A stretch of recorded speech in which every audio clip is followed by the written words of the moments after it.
welcome back to another episode of 6 and 6, where we cover 6 stories from around the world in 6 minutes or less. With that said, start your timer.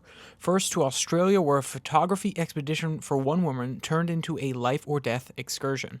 Lavisa Serdberg was reported missing by her rental car company after she missed her return deadline. From BBC, quote, South Wales Police said Lavisa Serdberg was located on Sunday afternoon local time, suffering a suspected snake bite, dehydration, and a rolled ankle.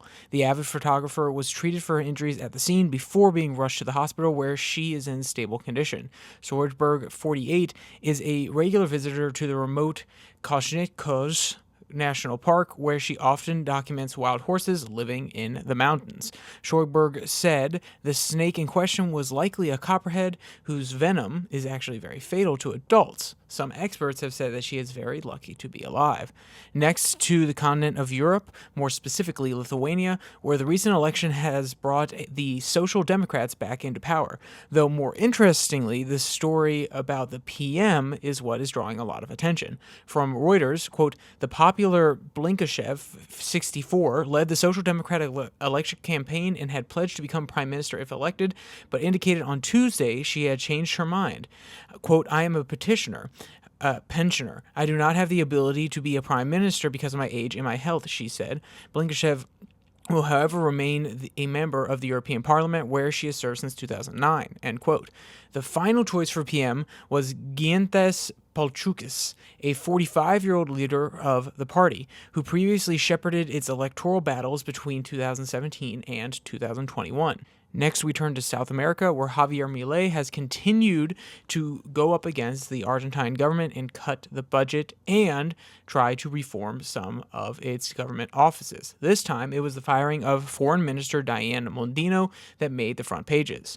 Milei made a brief statement after the firing from BBC, quote, the country is going through a period of profound changes, and this new stage requires that our diplomatic corps reflect in each decision the values of freedom, sovereignty, and individual rights that characterize Western democracies, it said. The statement went on, quote, our country is categorically opposed to the Cuban dictatorship and will remain firm in promoting a foreign policy that condemns all regimes that perpetrate human rights violations, end quote. Milei has very often publicly disagreed with the previous administration's orthodoxy, and in order to set a new agenda, he has put in a new foreign minister with closer ties to Washington. Next to South Africa, where the nation is expected to face hard economic times going into the next few years. From Reuters, quote, the National Treasury said it saw the consolidated deficit at 5% of national output in the fiscal year that ends in March 2025, wider than the 4.5 deficit forecast in February. For next fiscal year, the Treasury now sees a budget deficit of 4.3% of gross domestic product, up from the previous forecast of 3.7%.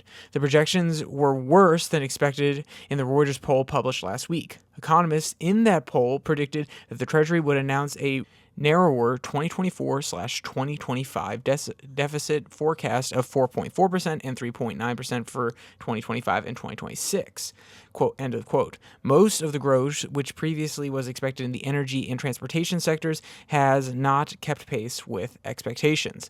Across the Atlantic and Mexico, where using LiDAR technology, an ancient Mayan city has been found. Previously, the site had been surveyed using LiDAR, but the key indications of previous civilizations were not noticed. From BBC, archaeologists found pyramids, sports fields, causeways connecting districts, and amphitheaters in the southeastern state of Campeche. They believe it is second in density only to Calcamuc, which is thought to be the largest Mayan site in Latin America. Quote, the team discovered 3 sites in total in a survey area the size of Scotland's capital, Edinburgh, by accident when one archaeologist browsed data on the internet, end quote. This technology, LiDAR, has the ability to unlock many places that we have not seen before, resting underneath the surface of the earth, waiting to be found. Finally, we come to India, where the ruble has stabilized at a recent low in comparison to the US dollar. From Reuters, quote, the local currency has been in a very narrow range so far this week, just like last week. The Reserve Bank of India's insistence on not allowing the currency to depreciate from the current level has meant volatility has completely disappeared. The rupee's last 10 days annualized realized volatility has plummeted to less than 0.5%, despite significant foreign equity outflows, uncertainty about the U.S. presidential elections, and U.S. Treasury yields making multi-month highs.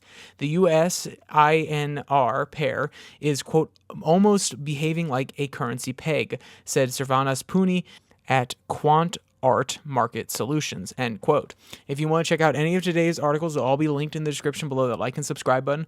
Also down there, you can find the podcast on Spotify, Pocket Cast, and Podvine. If you want to hear that podcast, it also comes out on this YouTube channel and the RSS feed on Monday, Wednesday, Friday, and the Twitter tirade comes out on the same day as this over the Twitter handle at Your Daily Flip. With all that said, there's only one more thing to say. Stay safe, don't die.